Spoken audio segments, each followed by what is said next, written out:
Selamat kita semua. Selamat malam. Pertama-tama saya mengucapkan terima kasih terhadap teman-teman sekalian yang sudah berpartisipasi pada malam hari ini, sehingga turut mengambil bagian dalam kegiatan katekisikan pada malam hari ini. Tema katekisi kita pada malam hari ini adalah keutuhan perkawinan dalam terang iman Kristiani.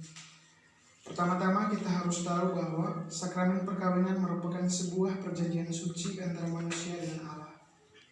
Iman dalam terang perkawinan Kristiani sangatlah penting, karena iman menghubungkan perasaan manusia dengan Allah. Karena itu kita diajak untuk terlibat aktif dalam membangun terang iman dalam sebuah sakramen perkawinan. Maka diawali kegiatan katekisi pada malam hari ini, marilah kita menyanyikan lagu pembuka.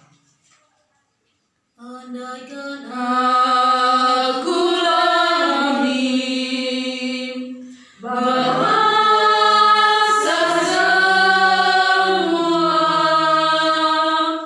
hanya rasa cinta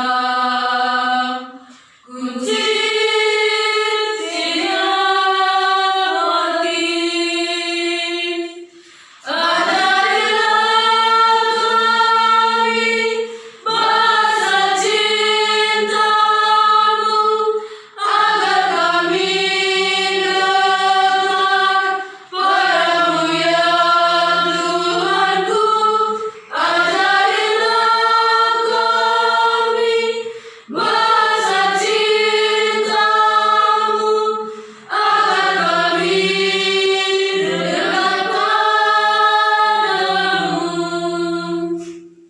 Dalam nama Bapa dan Putra dan Roh Kudus. Amin. Allah Bapa di dalam surga, terima kasih atas penyelenggaraan-Mu, sehingga kami dapat berkumpul di tempat ini dalam keadaan sehat walafiat. Pada saat ini kami berkumpul bersama guna untuk membicarakan dan merenungkan perkawinan sebagai terang iman Kristiani. Kami mohon kepada-Mu ya Tuhan, utuslah kudus-Mu untuk masuk dalam jiwa kami, agar kami dapat meresapi dan menyadari bahwa iman sangatlah penting dalam sebuah sakramen perkawinan dalam kehidupan sehari-hari. Semua doa dan permohonan ini ya Bapa, kami serahkan kepada-Mu lewat perantaraan Kristus Tuhan kami. Amin. Marilah kita sama-sama menggali situasi konkret. Marilah kita bersama-sama mendengarkan cerita yang berjudul Kawin Beda Agama, Bahagia, Iman Semakin Bagus. Setelah 40 tahun hidup merendah kasih, marilah kita bersama-sama mendengarkan cerita yang berjudul Kawin Beda Agama, Bahagia, Iman Semakin Bagus. Setelah 40 tahun hidup merendah kasih dalam hidup perkawinan dan membina rumah tangga, maka kawin campur beda agama Tus dan Iren tahu jelas apa maknanya hidup bahagia sebagai sepasang suami istri. Kebahagiaannya itu makin lengkap lagi setelah istrinya dalam beberapa tahun belakangan ini mengikuti jalan iman suaminya dengan memberanikan diri di bangku secara Katolik.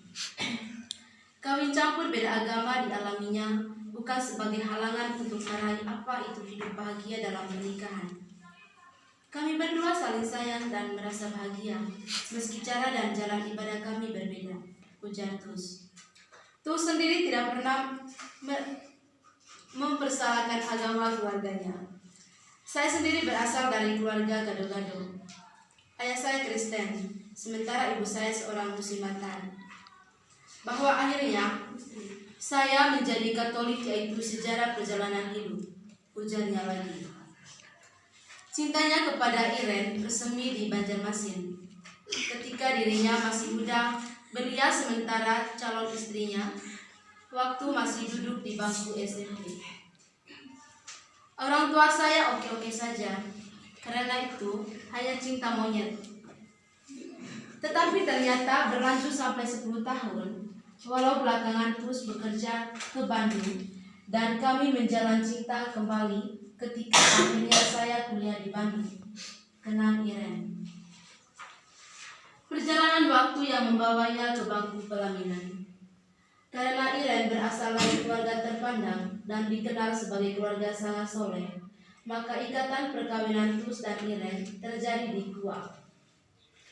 Barulah setelah melewati jalan panjang selama puluhan tahun, perkawinan beda agama itu kemudian diperteguhkan lagi melalui proses yang juga sangat menjadi sebuah gereja Katolik di Bandung.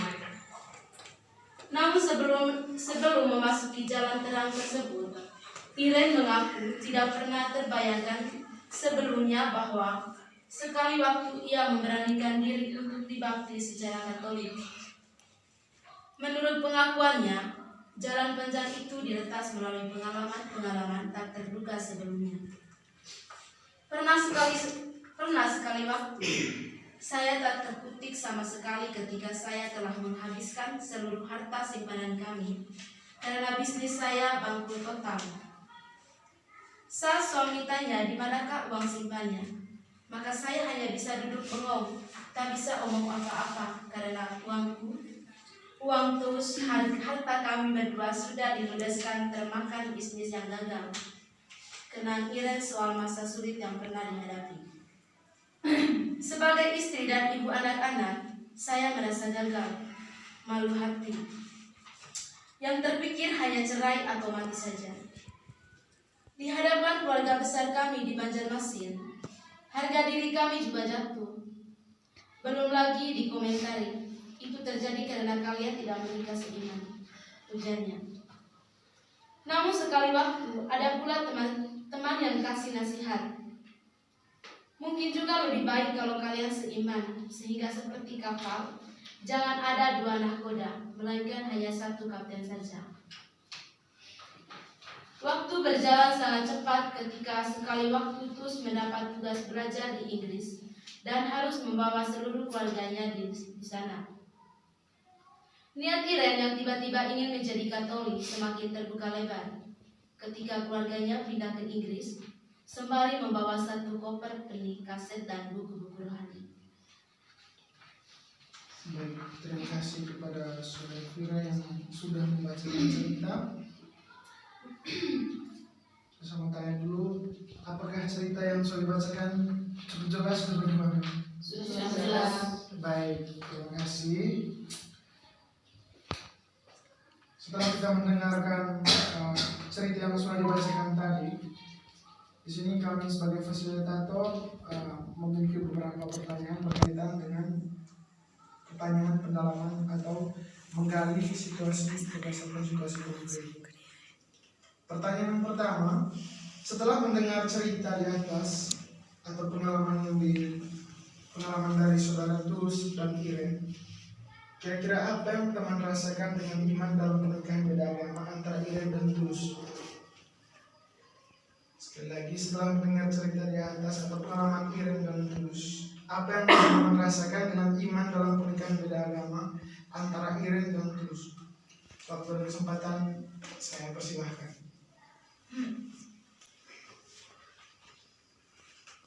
Baik, silahkan saudari. Baik, terima kasih atas kesempatannya. Berdasarkan cerita yang sudah dibacakan kepada kita semua tadi, paling tidak bahwa ada beberapa hal. Yang pertama, bahwa iman yang tumbuh di dalam diri mereka masing-masing meskipun mereka beda agama, tapi iman yang ada di dalam diri mereka bisa dibilang bahwa sangat kuat, masih kuat dalam menjalani pernikahan itu. Di situ tadi mereka sudah pesan kepada kita bahwa pernikahan beda agama itu bukan menjadi halangan terhadap kebahagiaan dalam kehidupan rumah tangga.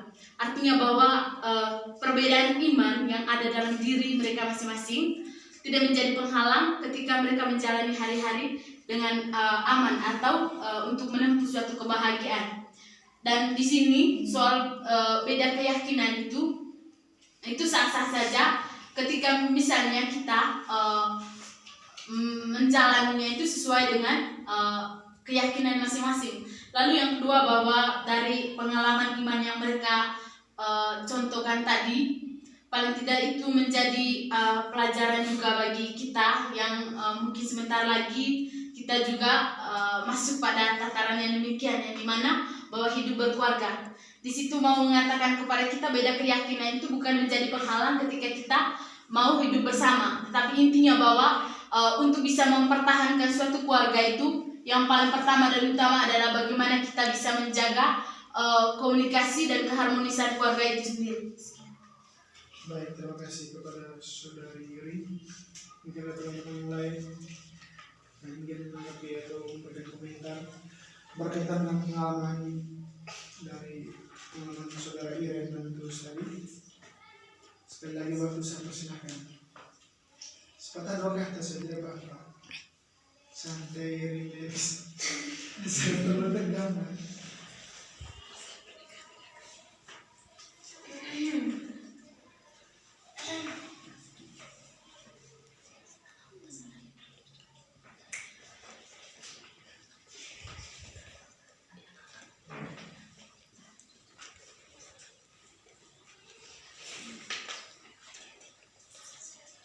Untuk teman Tiara, pertanyaan yang terakhir.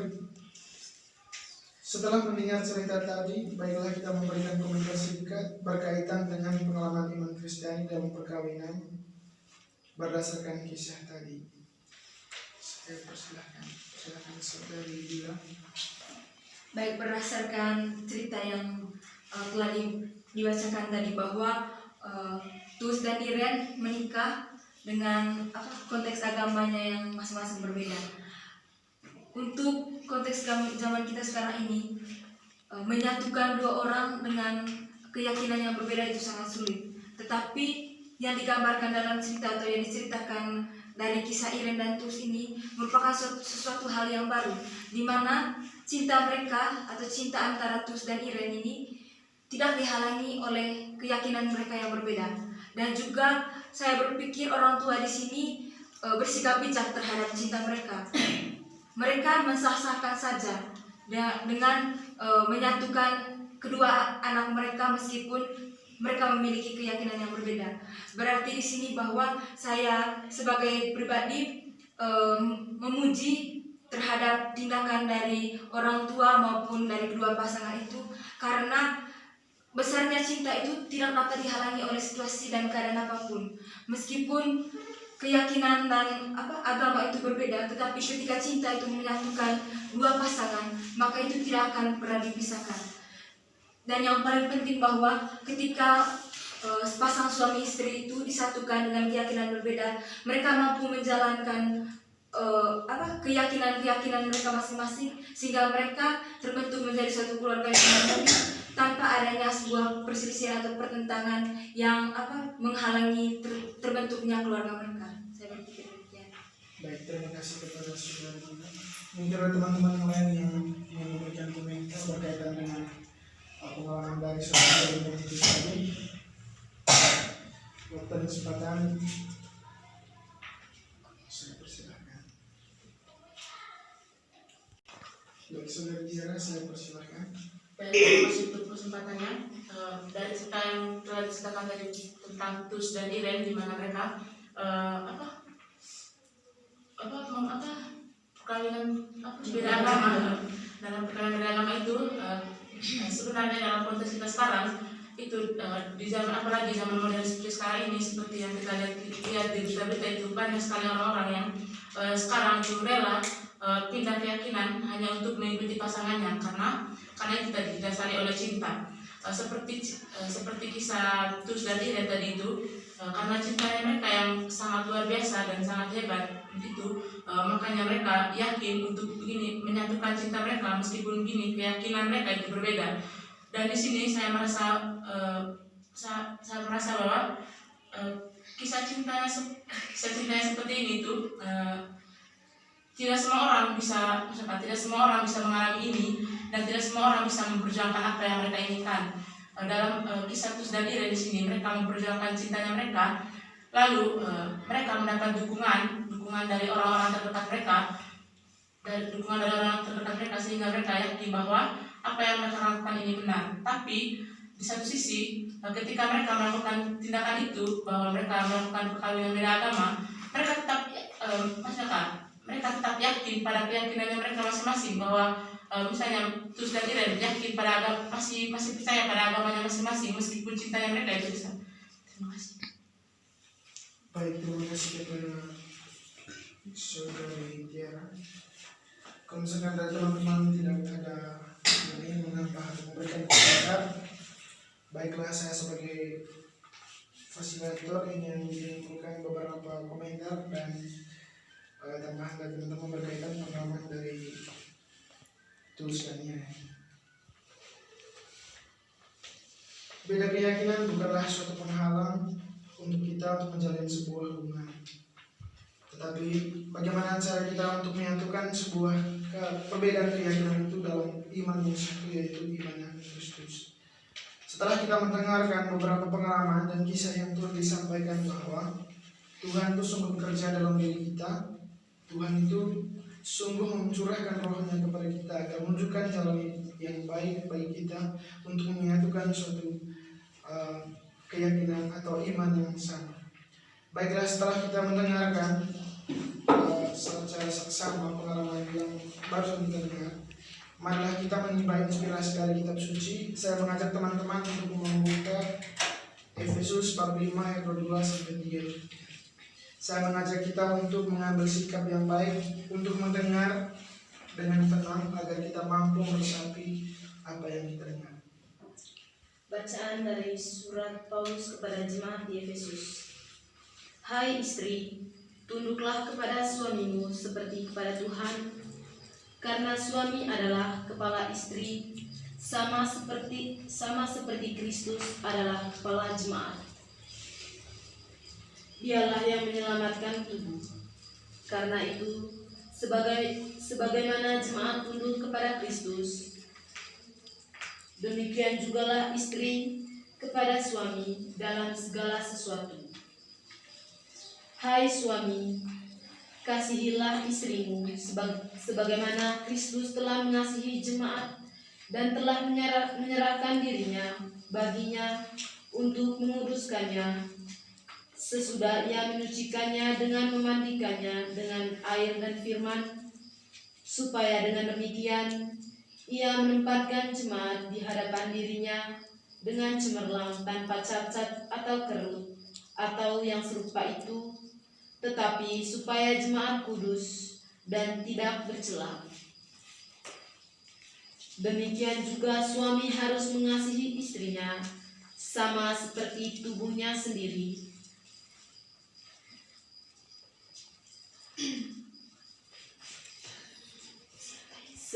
Sebab tidak pernah orang membenci tubuhnya sendiri, tetapi mengasuhnya dan merawatinya, sama seperti Kristus kepada jemaat, karena kita adalah anggota tubuhnya.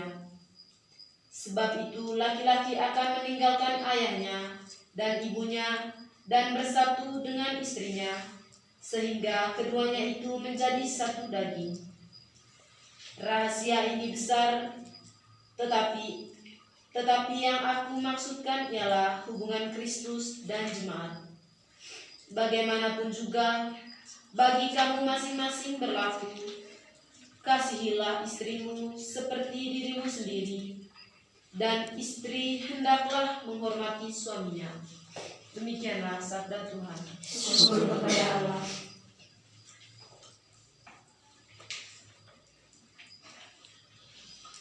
Baik, terima kasih kepada Saudari Cika yang telah membacakan bacaan yang diambil dari Kisah Para Rasul kepada jemaat di Efesus. Tadi kita sama-sama mendengarkan dan membuka kitab suci. Baiklah, kita mendalami isi dari kitab suci yang barusan kita dengar dengan beberapa pertanyaan yang kami sampaikan. Bacaan yang barusan kita dengar, kami memiliki beberapa pertanyaan sebagai Mendengarkan isi bacaan tadi, ada beberapa pertanyaan penuntun. Yang pertama, setelah mendengar surat Paulus kepada jemaat di Efesus, kira-kira ayat mana atau kalimat mana yang menyentuh hati saudara-saudari yang berkaitan dengan perkawinan sebagai iman Kristiani? Ya,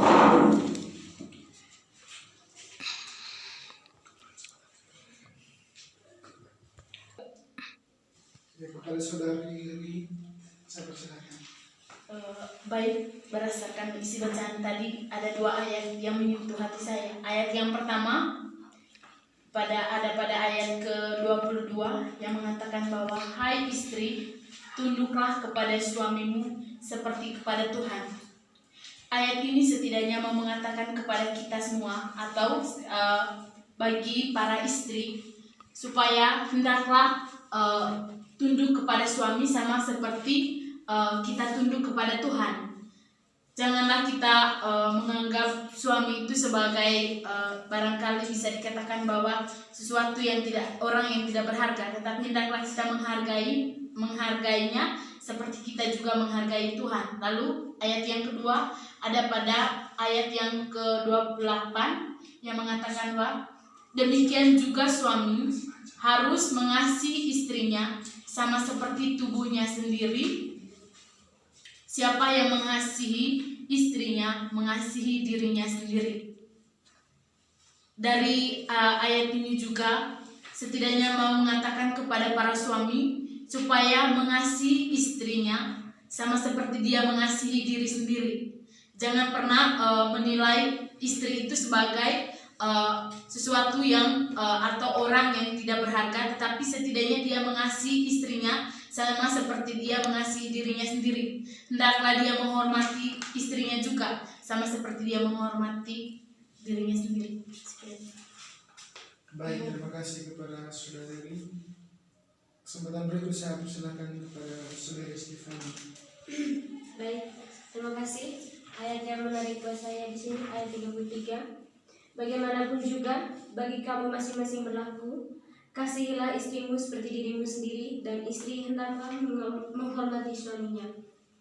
Ayat ini mengajak kita bahwa sebagai suami, sebagai istri haruslah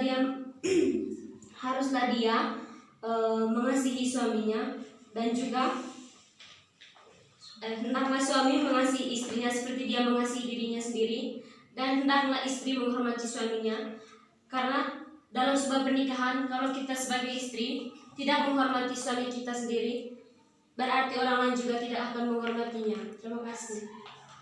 Baik, terima kasih kepada saudari Stefani. Mungkin ada saudara dan saudari yang ingin menambahkan. Waktu dan kesempatan saya persilakan. Baik, terima kasih. Ayat yang menarik di sini yaitu ayat 31. Sebab itu laki-laki akan meninggalkan ayahnya dan ibunya dan bersatu dengan istrinya, sehingga keduanya itu menjadi satu daging. Dalam ayat ini mengajarkan kepada kita bahwa ketika suami dan istri telah bersatu atau hidup dalam suatu komunitas, berarti di sini dia tidak akan hidup dengan orang tuanya. Pasti di sini dia akan membentuk keluarga baru, hidup bersama dengan istrinya. Terima kasih. Baik, terima kasih kepada saudara Ita Suryani. Mungkin ada saudara dan saudari yang lain yang ingin menambahkan. Waktu dan kesempatan saya persilakan. Ya, kepada Dayati. Baik, dari saya seperti yang telah saudari Ita katakan di ayat 31. Sebab itu laki-laki akan meninggalkan ayahnya dan ibunya dan bersatu dengan istrinya, sehingga keduanya itu menjadi satu daging. Baik, kalau kita kaitkan ayat ini dengan cerita yang telah dibacakan tadi, di mana mereka meninggalkan orang tua mereka untuk bersatu dalam keluarga baru mereka. Dan saya kaitkan ini dengan di ujung cerita tadi, di mana ketika Tus dan Iren pindah negara, di situ tadi saya mendengar Iren juga ingin pindah agama.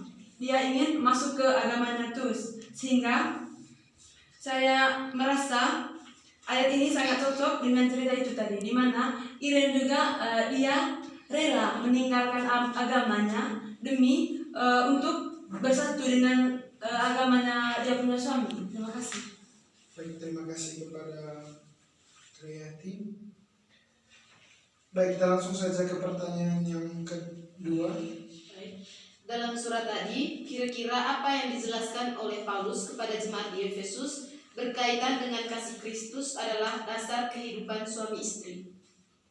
Waktu dan kesimpulan.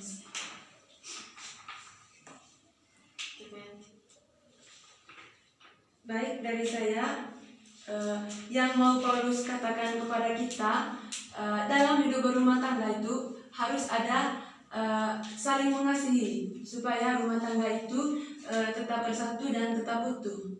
Terima kasih. Baik, terima kasih. Mungkin ada yang Baik, terima kasih atas kesempatannya. Bagaimana pesan Paulus kepada jemaat Efesus yang sudah kita bacakan bersama-sama tentang kasih Kristus adalah dasar hidup suami istri. Sebelumnya, seperti yang kita ketahui bahwa perkawinan Katolik memiliki dasar yang sangat penting, bahwa hubungan umat Allah dengan Kristus itu digambarkan sebagai mempelai. Di sini Kristus sebagai mempelai laki-lakinya, dan sedangkan umat Allah itu sebagai mempelai istrinya. Hal ini mau mengatakan bahwa sejak kita dilahirkan atau sejak kita terbentuk, Kristus telah mengasihi kita dengan dasarnya, yaitu kasihnya itu sendiri. Dan di sini juga dalam surat Paulus kepada jemaat Efesus, Paulus mau mengatakan kepada kita agar hendaklah suami maupun istri menghormati satu sama lain, sama seperti mereka menghormati dirinya sendiri. Karena cinta yang pertama itu berasal dari keluarga itu sendiri. Ketika suami dan istri mampu menghargai satu sama lain, maka mereka juga akan dihargai oleh orang lain di sekitar mereka. Dan Tuhan mengatakan di sini bahwa hendaklah kita mencintai pasangan kita agar terbentuklah keluarga yang rukun, sehingga dasar dari cinta itu akan terbentuk pula. Baik, terima kasih kepada saudari Dina. Mungkin ada teman-teman yang lain. Ya, silakan. Terima kasih atas kesempatan yang diberikan kepada saya. Baik, dari surat Paulus kepada jemaat di Efesus tadi, di mana Paulus mengajak atau menyampaikan kepada jemaat Efesus kunci dari hubungan rumah tangga yang sangat harmonis, di mana kalau misalkan suami istri sudah bersatu dalam keluarga yang baru, berarti di sini suami dan istri itu saling menghormati satu sama lain. Begitu, terima kasih. Baik, terima kasih kepada saudari Olen. Baik, terima kasih. Pesan surat Paulus kepada jemaat di Efesus tadi bahwa seperti dalam bacaan tadi bahwa kasih Kristus adalah dasar hidup suami istri, di mana di sini ketika suami istri sudah hidup bersatu dalam sebuah komunitas atau hidup baru, di sini suami istri mereka sebagai istri atau sebagai suami itu mereka harus saling berbagi, karena di sini dasar dari cinta itu ketika mereka saling berbagi cinta ataupun berbagi kasih, hidup rukun dan selalu damai dalam kasih Tuhan. Terima kasih. Baik, terima kasih kepada saudari Ida Sriani. Dan kepada saudari, saya persilahkan. Baik, terima kasih atas kesempatannya. Berdasarkan bacaan dari surat Rasul Paulus kepada jemaat di Efesus tadi, ada pesan bagi kita bahwa mau mengatakan kepada kita kunci dari suatu hubungan, kunci kerukunan suatu hubungan keluarga itu adalah, atau suami istri itu adalah saling mengasihi. Baik suami mengasihi istri, begitu juga istri mengasihi suami. Ketika misalnya kita hidup dalam jalinan kasih yang pasti, kerukunan hidup berumah tangga itu akan selalu terjaga. Tetap intinya bahwa hendaklah kita semua saling mengasihi satu sama lain, jangan pernah menganggap yang lain lemah dibandingkan kita sendiri. Baik, terima kasih kepada saudari. Mungkin ada yang lain.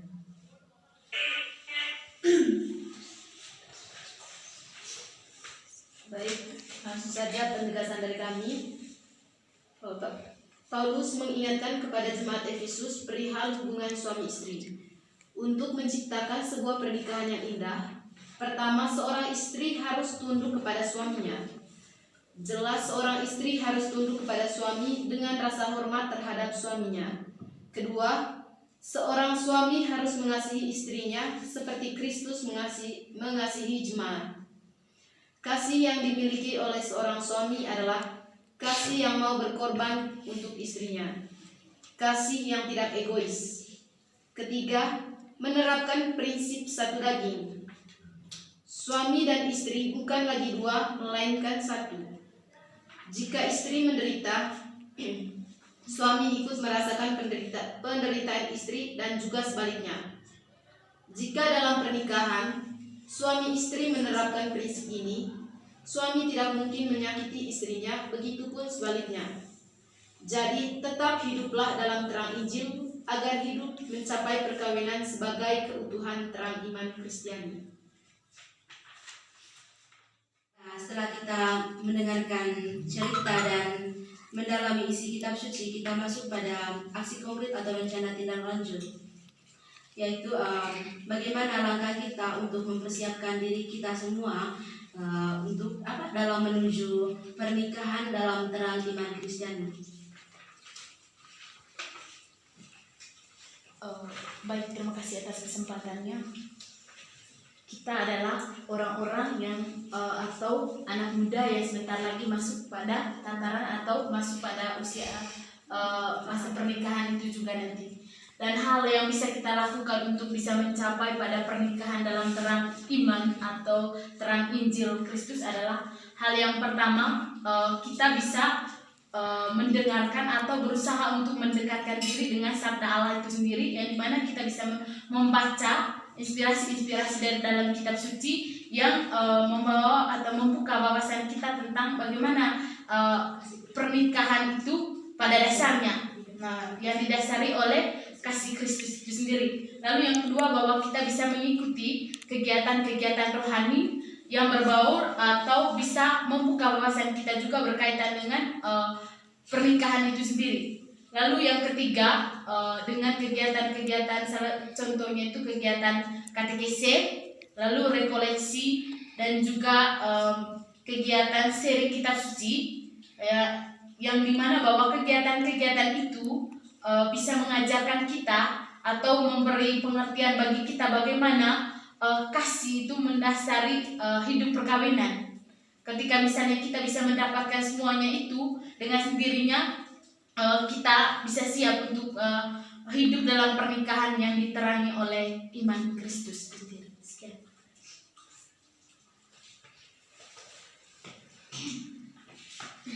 Baik, terima kasih kepada saudara Dewi. Baik, terima kasih kepada saudara Dewi yang telah menawarkan aksi konkret kepada kita semua.